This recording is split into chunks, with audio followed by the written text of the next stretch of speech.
Hey, what's going on? Jamie Laszlo here on Sea of Tranquility, and today is Sunday. So, what you're getting is Ranking the Album Show. And who's here to help me out but George Lamie?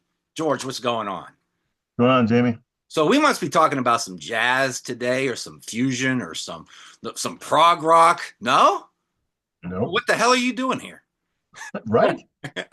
No, what we're going to do is we're going to rank the albums, believe it or not, Queens of the Stone Age. And I had no idea George was a fan. I would have never guessed in a million years that you're a fan of Queens of the Stone Age, George. I think we might be the only two on the channel. Really now?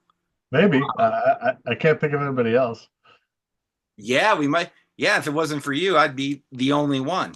So, yeah, I'm interested to hear your take because I'm interested to see what songs you gravitate towards because I have a feeling they might be the ones that I Don't like? from. Yeah, I have a feeling we're going to be on opposite. I think my list right here, if you just went like this, that'll be George's. But we'll find out. What we're gonna do is there's 8 albums, so we're gonna do three, three, and two.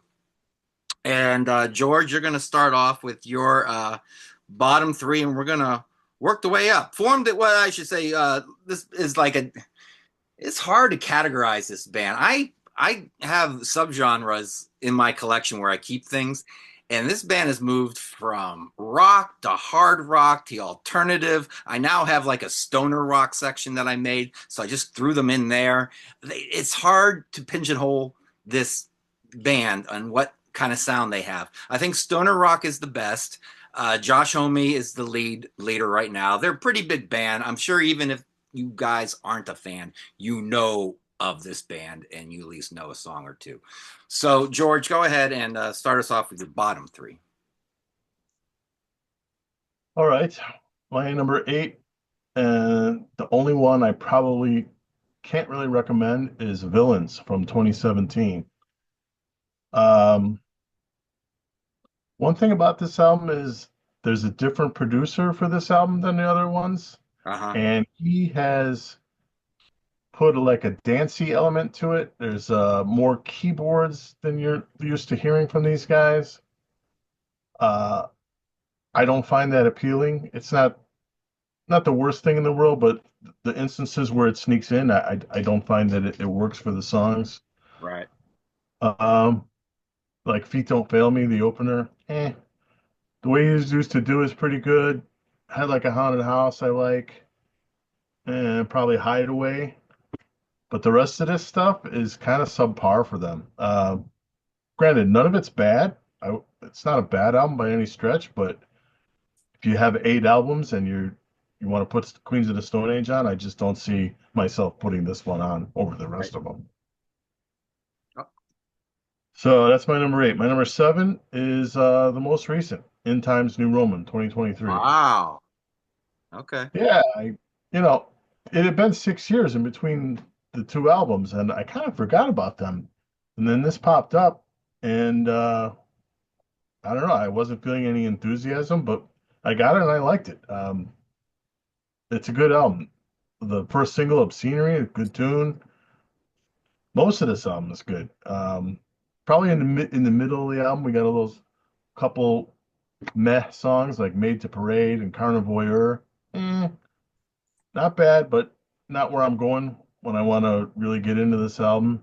And I think the closer, Straight Jacket Fitting, it's a little overlong, a little weird. Um, Overall, a solid record, but probably just a touch off from what I'm used to from these guys. They really don't do bad songs. I don't end up with a lot of songs that I'm like, ugh, and I gotta skip it. They're good about that, but sometimes they're just better than others. My number six is gonna surprise you. 2005's Lullabies to Paralyze. I know this one is Surprising me. okay. When Pete did the morning show last month and he had 2005, I saw a lot of people putting this album. And I don't quite, I kind of get it, but I don't entirely get it. I will say the first half of this is as good as anything they do. But this is definitely a tale of two halves. The back half really falls off. One through seven, killer. Yeah. Everybody Knows That You're Insane is one of my favorite songs that they do. Little Sister is great. Burn the Witch is great. Tangled Up in Plaid. I mean, they're almost all great. But then you hit track eight. That's okay. You got like three in a row that are just kind of there. But then like Skin on Skin, Broken Box, you got a killer scene there. Those songs do not work for me at all. A little bit of a snapback at the closer. Long Slow Goodbye is a good tune, but I just that that that half and half thing bothers me. Yes. Um, I think the reason that people all had it high is because I don't think people care about albums as a whole. They kind of judge on the three or four songs that they really like. And this album comes through on that, but as a complete piece, it, I just think compared to some of the others, it doesn't hold up because of that second half. Yeah. I saw one guy on there and he was like, "Oh man, this song and this song and this song," but they were all in the first seven songs. It's like, yeah, okay, those songs are great, but what about the rest of it? Yeah. That's kind of how I feel, so I put it at number six. Yeah. Is do you think some people, whether they're streaming it or they're listening to it on CD, that they start it, they listen to like most of the first half and maybe a song or two into the second half, and then they get busy, they turn it off, and they got to go do something, and then they start it again from the beginning, and they just never even get to the fucking end of the album ever, and that's Yeah. they think it's awesome. Or they hear those songs and they're like, yeah, maybe they switch off. They're like, yeah, Yeah, whatever. yeah. The rest of it's not that great, but what? That's killer, man. That's a killer album. But you didn't end it. You didn't do the last three or four songs, buddy. Yeah, you didn't stick the landing. Yeah, exactly. So, all right, I'm kind of with you. I'm with you more or less on this so far. Uh, my number seven is well. Here's the thing: I gotta let everybody know. First of all, I'm in a different corner of the Laszlo Barcade downstairs basement. I never did a show from this corner. I'm like, I'm gonna fucking set up the camera for this corner where the old school Sega Genesis games go. Um, the thing with this band is there's three sides to this band. Okay, there's like their moody songs, and they don't have a boatload of them, but they exist.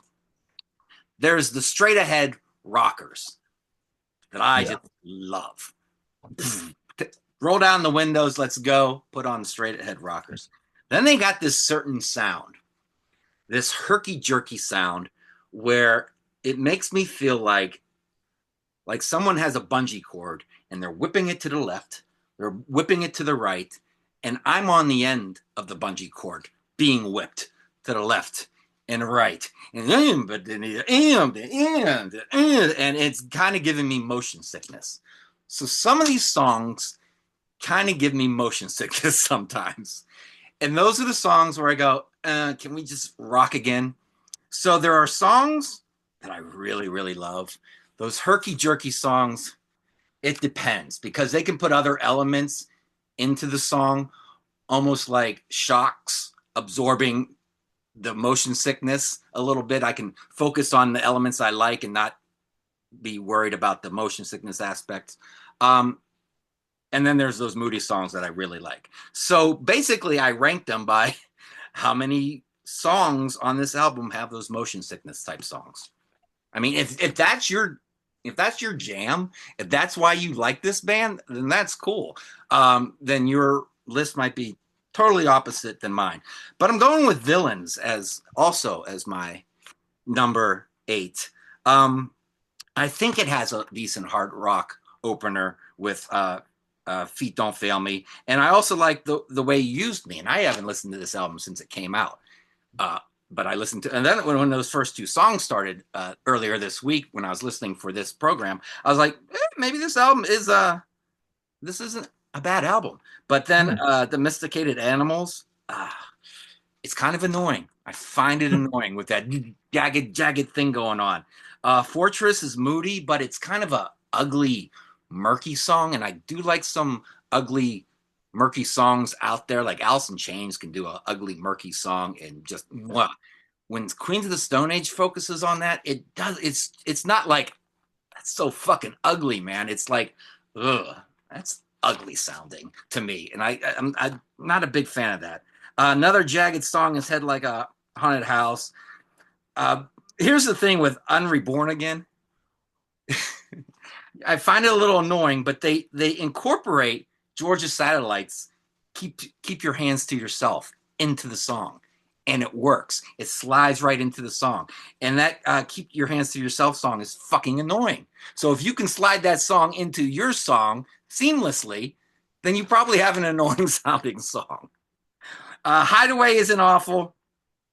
The evil has landed. It's got that stop start motion sickness thing, and Villains of Circumstance isn't all right. But the thing is, 5 out of the 9 songs I'm not a big fan of at all, and that's over half the album. It's a short album, 9 songs, but over half of it I'm not a big fan of. Era Vulgaris from 2007. I said that this band formed in 1998. The first album was 1998. They formed a few years before that, officially, like 95, 96, something like that. But this one, turning on the screw, right away you got the G chord rhythm going.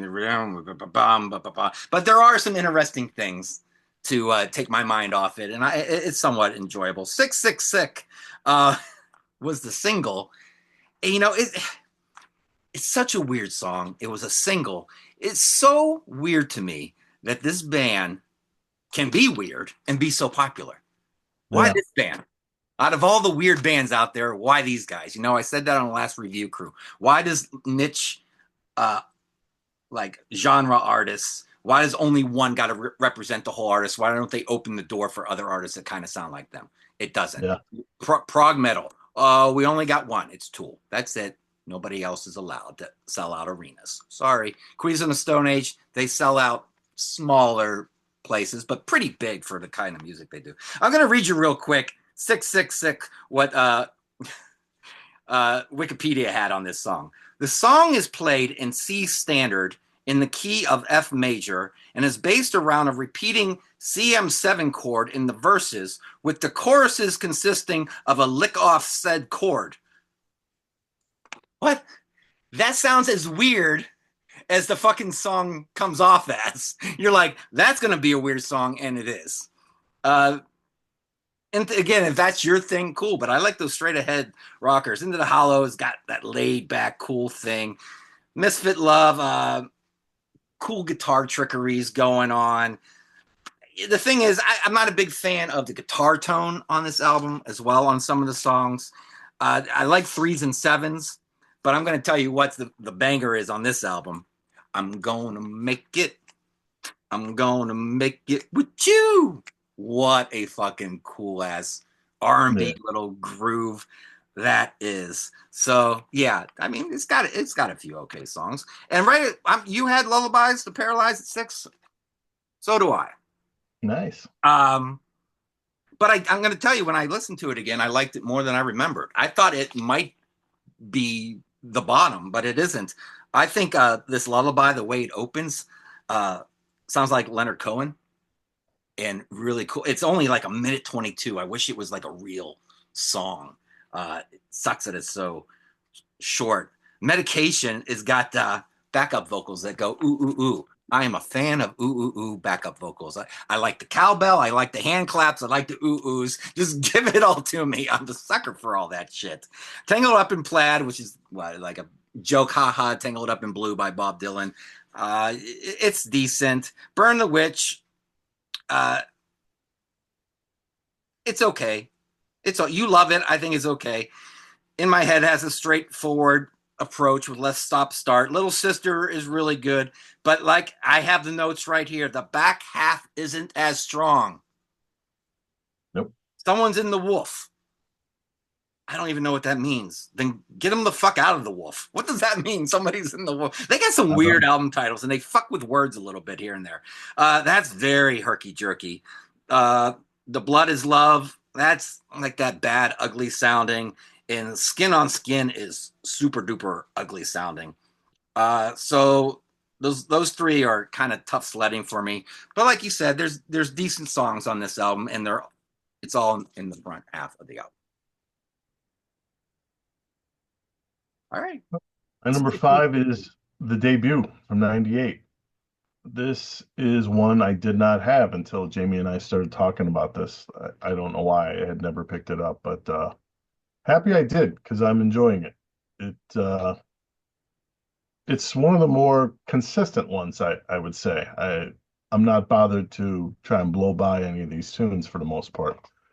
Um, but at the same time, it's also a little bit, maybe because I'm just into it now, but it's a little bit amalgamous for me. I'm having trouble picking out whatever song is, nothing's jumping out at me quite yet. But um, Mexicola. that is a good song. Yeah, that's one of the better tunes. Um, yeah, overall a strong album that I'm still absorbing, but points for consistency because a lot of more mainstreamy rock bands, they throw shit at you that you just, like I gotta get by that song, but they generally don't do that, and they definitely don't do it on this album. Along those lines, my number four is Rated R. This, the first song I ever heard by these guys was Lost Art of Keeping a Secret. I was in the car with a guy from my work, and I heard it, and I was like, wow, this is a little too good to be on the radio. What the hell is this, And I didn't get the band name, but I had the song in my head. So then, by the time Songs for the Deaf rolled around, and No One Knows was a single, I started to put it together. Well, this band sounds like that band that I like that radio song, and sure enough, it was them. Um, that's still one of my favorite songs, "Lost Art of Keeping a Secret." I love that song. Um, I would say "Monsters in the Parasol," another good tune. Um, Tension Head. I mean, almost all of this is to my liking. Maybe Autopilot uh, will get the occasional skip from me and quick and to the pointless. But overall, this is a real strong album. You don't like Nick's vocals? Yeah, not so much. I'd rather hear Josh all the time. Although Josh, that's something we should mention. He's not a guy that sounds the same on all the songs. Like he changes up his voice pretty well, Yeah. depending on what kind of song he's singing. If it's a heavy tune or Right. one of the herky jerky tunes, like he's got a way of changing it up that people ought to appreciate. None of his voices, I don't think, are great, but he's a very effective singer in my eyes. Number three, I'm gonna go Like Clockwork, 2013. Um, this is another one I see on the. I went on Rate Your Music and I was checking to see what the people like. I'm always curious to that, see how I match up with like regular folk. Right. And Regular folk. yeah, they like this one. This was number two of all their albums on Yeah. there, which I'm kind of surprised because it's a little bit less of the direct, heavy, obvious songs, less of the hard drivers on this one. One of my all-time favorites is My God is the Sun. Love that tune. Really like Fairweather Friends. I Yeah. like this whole album, except for the closer, the title track. That tune, not so much. Okay. The rest of this, I Sat by the Ocean. That's a really good tune. If I Had a Tail, I mean, this album is very, very consistent, strong album. But especially those tracks that I mentioned, but especially My God is the Sun. Love that tune. That's my number three. Yeah, we should mention that Josh came from Caius, and I think Yes, Nick was on there as well. Uh, did you ever listen to Caius? I never did. Yeah, Nick Oliveri is his last name. Yeah, I should like Caius a lot more than I do. I actually just ordered my first Caius CD this week. I said, okay, I got it. I streamed them a few times here and there over the years. And I said, it's okay. I'm going to buy some. And I finally ordered something. So we'll see if that puts me down the Caius rabbit hole. Um, yeah, my number five is in the. Now we're getting into really good albums here. Yeah, Say just because it's number five doesn't mean it sucks. In Times New Roman is my number five. Uh, you got to hand it to this band. This is 2023 album. They're still putting out good music this late into the career, and they're got to be close to 60, right? And yeah, normally bands, when they start to get to 60, the creative well starts to run a little dry, but not these guys. And on top of that, they're only getting more popular as the decades go on. I mean, their albums are debuting in the top 5 on Billboard Top 200. It's just very odd. They're kind of like the desert rock version of the Foo Fighters. You know how everybody loves the Foo Fighters for some reason, and they're hard rock, and it doesn't make sense. I'm not a Foo Fighters fan, but it doesn't make sense. They're like that version, the stoner rock version of the Foo Fighters, popularity wise, and how everyone likes Josh Homme. So yeah, I think Josh just looks cool. He looks like a cool, got that 50s style rocker look to him. I think people just gravitate towards that. But of scenery, uh, that could have been on any previous great Queens of the Stone Age album. Yeah. It sounds like Queens of the Stone Age, but it doesn't sound like the same old, been there, done that type of song. It still sounds fresh, like there's a fresh new take on the sound, you know? So it's a great opener.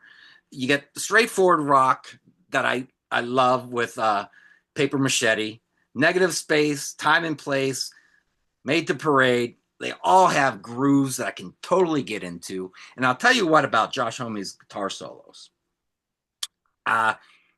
He doesn't play like Tom Morello of Audio Slave and Rage Against the Machine, but they both have a different way of doing solos that isn't quite quote unquote normal. You know, Tom Yeah. Morello, you hear a solo, you know it's totally him. It's up on the neck and all kinds of weird shit.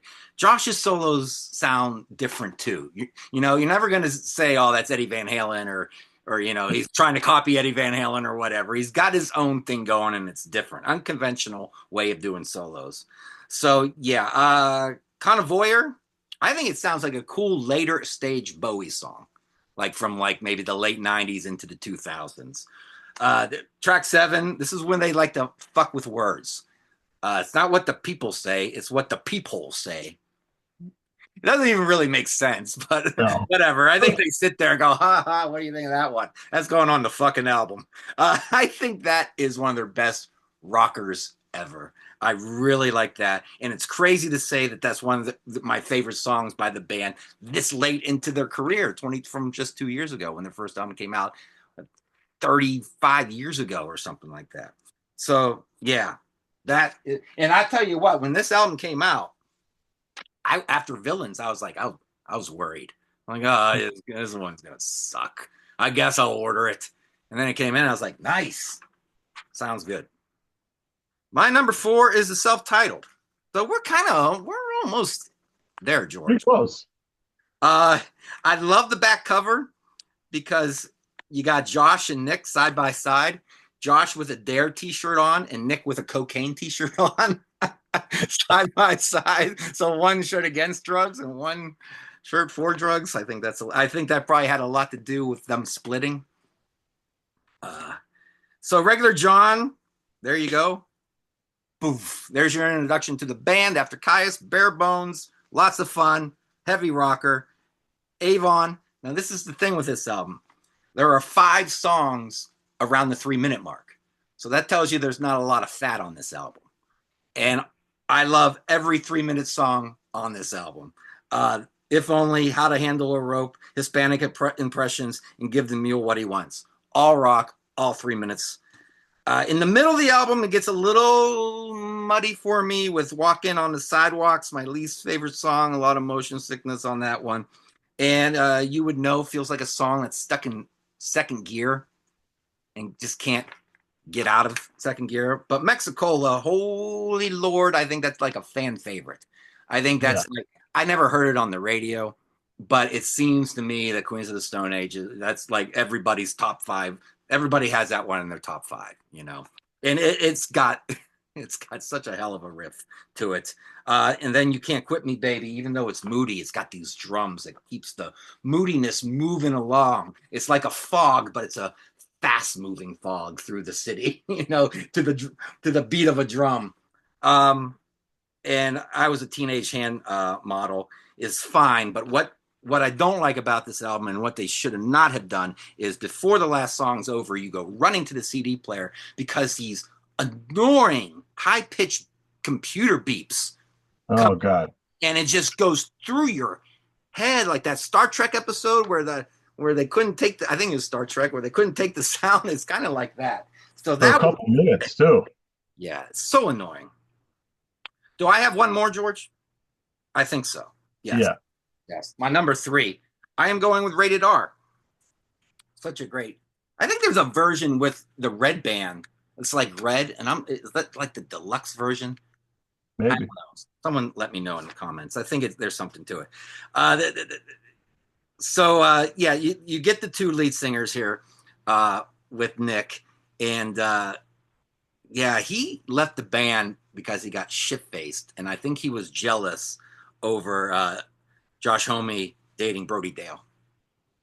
And I saw Brody Dale in the Distillers live in 2003, and had a little crush on her as well. So I kind of get it. I saw the Distillers, and she went down on the stage, and I was a little bit to the right, up close, and she lied back and spit into the crowd, and I was like, "Oh, that's disgusting." If it hit me, I'd be all right with it. I'd be all right. I might even go like this. I don't know.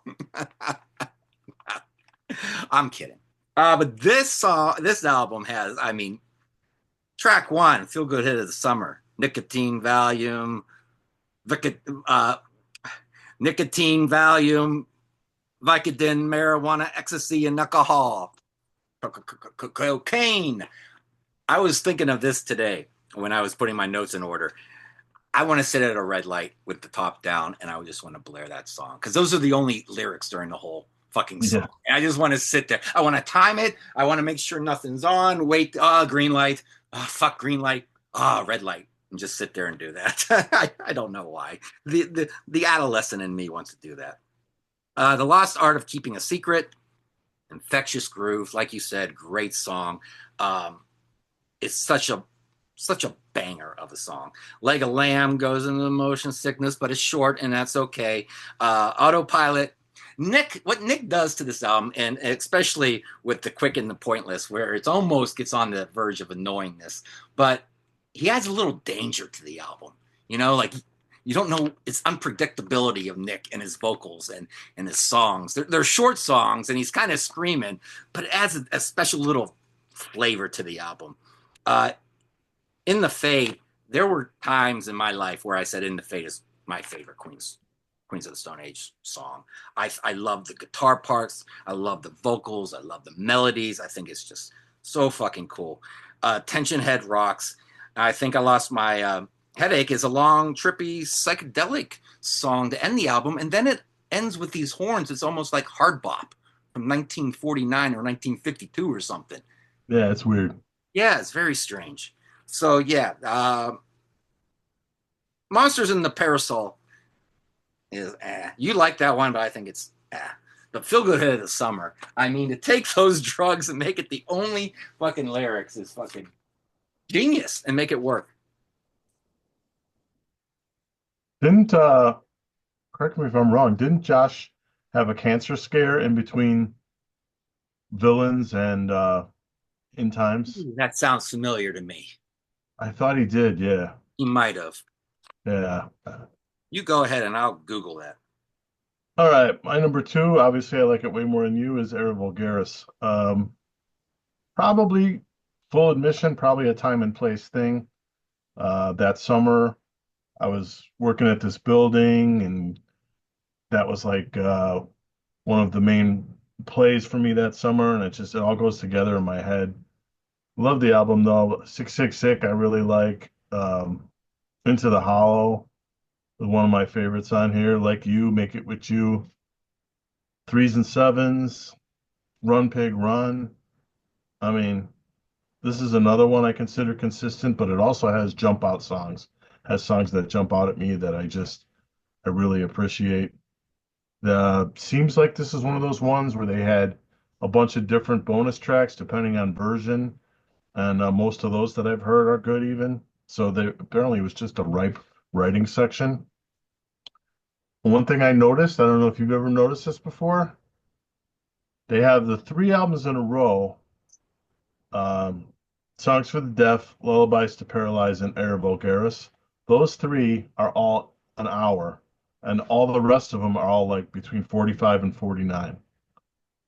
Kind of strange. Like they were adopting this way of throwing a lot of songs out there, or they had a lot of material, and then they just backed off of it. And now, discretion being the better part of valor, they do like 10 songs instead of 14 sons. I don't know. Maybe because they were trying to press them on vinyl and not make it a Yeah, double album.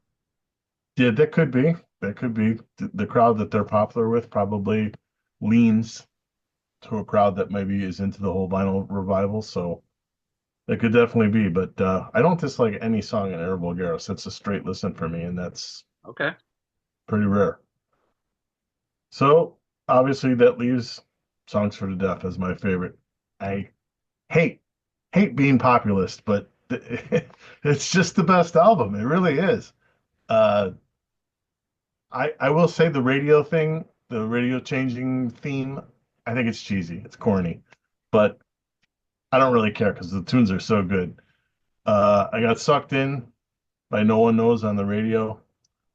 I think everybody knows at this point that the drummer on this album is Dave Grohl, and it's noticeable to me. He's a little niftier than their other guys. A lot of their guys are kind of plotter types, which fits a lot of their riffing, but it ain't bad to have a guy that's got a couple of moves too. And Dave Grohl does have a couple more moves than their typical drums do.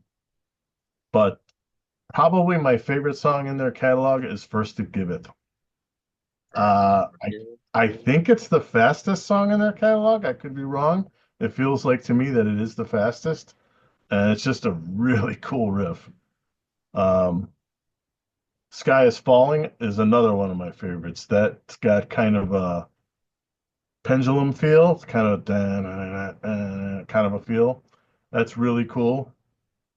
And I want to tout a song for the deaf too. That is heavy, heavy, cool ass song. Um, there are a couple things on here that don't sit right with me. Six Shooter, but it's short, and Mosquito Song.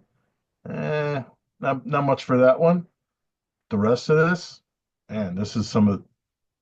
Sometimes it's just kind of undeniable when someone's got inspired running through them, and this album is inspired. It's no joke. So it had to be my number one. Yeah. I like Mosquito song. Yeah. Seems like they Sometimes you saved don't that want, last song for quirkiness a lot of times. what's that? Like they saved the last track for something really quirky a lot of times. Yeah. Seems Um, yeah. And sometimes you don't want to put their most popular at number one because you don't want to be that guy, yeah, like everybody else. You don't want to be like the normal people, like when you're searching for the favorites, but that the normal people. Where did you didn't say normal, you said something else, I think. Usual people or yeah, something like that. yeah, whatever people. You don't want to be them, but sometimes you gotta. You don't want to lie to yourself to look cool. Um, yeah, my top twos are solid all the way through, and they're almost interchangeable. And there's only one thing that really separates them, and I'll get to that in a second. But my number two is Like Clockwork. Yeah, when this came out, I was like, holy shit, man. I did not expect this album to be this good. They don't have great album covers either, do they? No, they don't. Yeah. What does that remind you of? A very bad Y&T album, Down for the Count. A little bit. Um, yeah, this is a beloved album, which is odd for it being a little later in their career. Like you Yeah. said, I don't remember any songs on the radio. I don't know if they get played on the radio these days. They're debuting at number one or number three on Billboard without any radio hits. That's another weird thing about this band. Um, Ghost, their new album just debuted at number one in the top 200. It's even if you don't like Ghost, you got to go. Hell, it's better than half the shit that could be, or 98% of the shit that could be debuting at number one. So it's cool when you see a rock band like this being successful. Uh, Keep your eyes peeled on this album. It's got a badass bass line, and it's cool and just a little bit weird, just enough weird. I Sat by the Ocean. That's the kind of Queens of the Stone Age song I like. Groove, melody, good guitar parts. The Vampire of Time and Melody, beautiful, slower songs.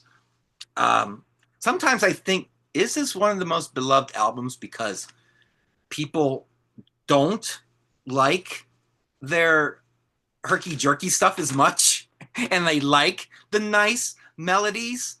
I don't know. They have a song. I forgot what album is it off of. It's such a coincidence, but I always thought the songs give me motion sickness. They got a song that gives me motion sickness. It's called Emotion Sickness. So it makes me wonder if they know what they're doing. Some of these songs probably make people feel a little queasy like motion sickness. So let's just put it in the fucking song title. I don't know. You tell me, Josh Homie, if you're watching. If I had a tail, I mean, catchy as fuck, man. It's not wrong to write a catchy song. Catchy songs are No. fun, man. It can go overboard. Sometimes it could feel forced. I think a lot of power metal bands, when they try to be catchy, for me, it always sounds forced. If you do it like this, man, blends right into the song. It's great. Fairweather Friends, it's so good that I wish it was longer. And at the end, they just cut it off and goes, "Oh, fuck it," or something like that. He says, "Fuck it, fuck them all," or "Fuck it," or something. I'm like, no, you Yeah. could have stretched that out another 90 seconds. Fuck. Don't say fuck it. Smooth Sailing rocks hard. That stays in the pocket the whole time. And Like Clockwork, I like Clockwork. I think it's one of their best ballads. So the title track that ends the album. So it does end the album, right? Yes. So I Yeah. think solid all the way through. No skippies on that one. Same with the next one, like you said. Song for the Deaf. Uh, their breakthrough album. And I think it Yeah. was a breakthrough album for a reason. This no one knows. The thing with No One Knows is dun dun dun dun dun dun dun dun dun dun. It's so catchy. It was all over Yeah. the radio, all over. I don't think maybe MTV at night was still playing videos, but I remember seeing their videos on something, and it wasn't YouTube. It was MTV maybe after 8 o'clock or something. Um, no One Knows to me. I put it in the same little pairing with Seven Nation Army by the White Stripes. A year apart from each other, infectious guitar riff. Both songs kind of rely on the past, like 70s hard rock, but have that alternative edge to them as well. Everybody knows the songs mostly by the guitar riff and guitar lick. So to me, they were like two peas in a pod, those two songs. First it giveth, then it taketh away. Great. Song for the Dead, The Sky is Falling, Hanging Tree. I like the radio parts in the middle. What I don't like about the radio parts in the middle is when I made a mixed CD back in the day and you had to have those radio parts at the end of the song on your mix CD. Yeah. I wish they would be their own little like 30-second, 15-second track almost, so you could get rid of them on a mix CD. It's so accessible. It does have a little bit of weirdness. Go with the Flow. That was another big hit. I remember it was almost like an animated video. I think they were on a car with the top down singing or something like that. Go with the Flow. Everybody likes that song. People that weren't even into heavy rock were into that song. Here's the thing that puts it in number one, George. 2003. I was 33 years old, and that was probably that little era there between 30 and 35 was the last official good old days for me. You know, as you get older, every prior 10 years ago you think is the good old days, but they're not as good as the 10 years before that 10 years. They just get worse. The good old days just keep getting worse. Think of the good old days when you're 18, then when you're 25, and then when you're 35, and then when you're 45, and then when you're fucking 55, you're like, 45 wasn't bad. Maybe those were the good. And then you remember about 25, you're like, no, they were not. But 35, I still had buddies. I was still going out at night. We were all meeting at the bar. We were all still listening to new music at work. We were all CDs used to come out on Tuesdays. We'd all run to Best Buy on Tuesday. We'd come back. What did you get? What did you get? Can you burn that one for me? And I'll burn this one for you. And then, then we'd be at the printer printing off, making copies of the cover and putting it in a blank empty jewel case. And it was just the last official good old days. And these songs bring back Warm Memories. I played this album for the first time in a long time with Grace last Saturday. And the first thing she said when she heard bump bum bump bum, she goes, "Oh, we were so young back then." Yeah, Yeah. man. No shit. I was like, no shit. That's why it's got to be my number one because of the fucking memories. And nowadays, that was also the last era of my life where albums got stitched into memories. I listen to albums now most of the time by myself. And I'm not going to sit around and go, oh, I remember that album from 2023. I was playing while I was down the hall taking a shit. Oh, I'll never forget that. No, back then you're like, oh, I remember when we had that party and we played that and we were all bouncing around the room. That's that era is the last of that. So yeah, that's why it's my number one. Can't believe So, it's 20 years. what's that? I can't believe it's 23 years old. Yes, yes, it's 23 years old. There are parents today who were born when that album came out. Yeah. Parents with like kids, they're dropping their kids off in maybe grade school if they had them young enough. So yeah, I, And what are you people gonna do? people don't have it. Short. Get your ears on it. I'm hanging on to my youth as much as I can, man. I swear to God, I'm going down with a fucking fight. I don't care how bad the hangovers are. I still go out there and I'm still trying to make memories with the music, George. I'm trying my best. Yeah, so you nailed it though. It doesn't connect with as many things because it just Right, because you're I'm just by yourself. You're like, man, yeah, this is really good. But every time you listen, if you listen to these albums you like today, 10 years from now, there are no memories linking it to your past like anymore. just I'm thinking about one that's just 10 years forward and the amount of memories I have. I'm thinking Faith No More, Angel Dust. That's Right. 1992. And when that came out, I Yes. had this huge crowd of all these people. We were all into it, yada yada. And then just 10 years later, I have less on this one. And then Yes. if you went to 2012, What was the big hit by Modest Mouse? Um, oh, like 2003, 2002. Oh, that came on random on my phone the other day. And I just remember me and my buddy from high school who was visiting at the time. And we got really high and we're dancing around the pool table to that song. And it just brought a smile to my face. Those don't exist. Those memories don't exist anymore to songs. You just have the song as it is. So they better be pretty fucking good to make you still want to listen to it, I guess, 10 years later. hey, they put out another album. I'm checking it out. So they're Oh, still yeah, doing it. Queens? Yeah. Yep. Oh, yeah. So there you have it, folks. Queens of the Stone Age. Uh, I don't know why Pete's not a fan. I think maybe it's that alternative take in the music Yeah. that he doesn't like. Whatever that is, the guitar tone maybe, or the way the singing is, the songwriting style. Maybe he doesn't like the motion sickness part of aspect of it all. I don't know, but I'm glad you did. George, you like any other bands kind of similar, or is it?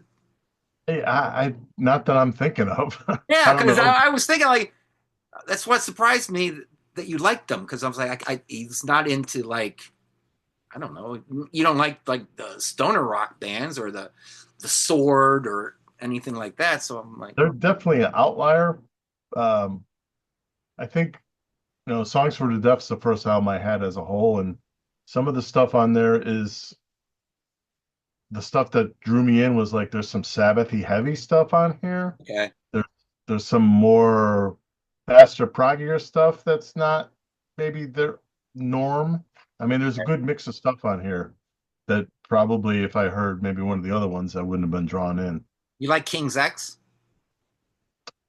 Not so much. Okay, I was trying to think of a somewhat similar type of thing that you Yeah, might like. they're really an outlier. Okay, all right, well that's cool.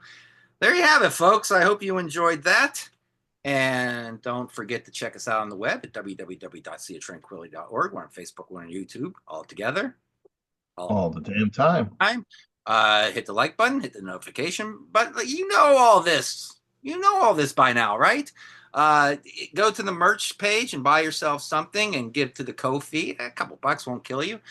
Give to the Cameo, and Pete will send you a video. And you know what? This is what I want you to request. Not a happy birthday video. If you're watching this and if you're a fan of the band and if you want to do Cameo, do this. I want a video explaining why you don't like Queens of the Stone Age. And then share it with all of us because I want to hear it. There you go. So there you go. What are we coming up this weekend? George. Oh, I'm taping this on. Well, I hope. Look, this. I don't know when this show is debuting, but I'm just going to pretend like it's Sunday here right now and say yesterday we did a review crew episode on Saturday where we talked about albums from 1967. Everybody likes the throwback retro review crew episodes. They always get the most views. So we're going back to a kind of a weird year of 1967. I got a whole group of people. I don't want to list everyone because I'll forget someone. So I'll just mention nobody. But we got, I don't know, 7 of us. And I think it's a good mixture of people and some interesting, fun 1960 albums, 67 albums that some of them normally don't get talked about on Sea of Tranquility, but they're rock bands, but they don't normally get talked about. So if you didn't see it, go check that out. So for me, George, the Queens of the Stone Age, we're out. Later.